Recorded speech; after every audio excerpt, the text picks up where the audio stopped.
Now I'm going to start it.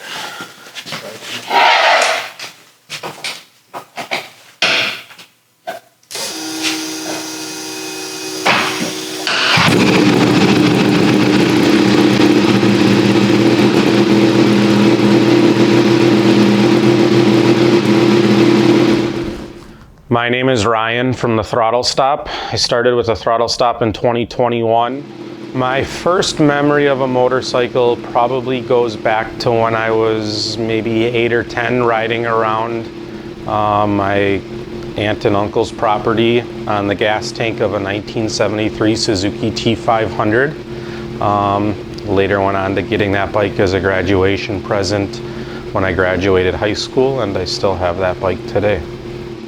So the VR1000 was an effort put together by Harley-Davidson.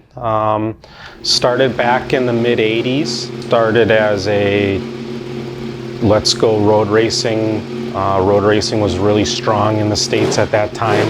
And being a US company, Harley-Davidson decided that they wanted to take a shot at seeing what they could do with a factory superbike.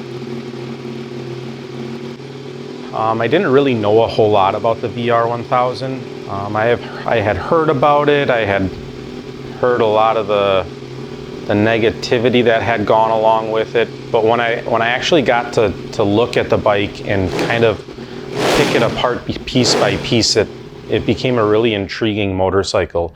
So being able to work on one of maybe 50 bikes left, there's allegedly only 50 bikes produced. To be able to work on one of those true factory bikes was really something special that I'll kind of hang my hat on for a long time.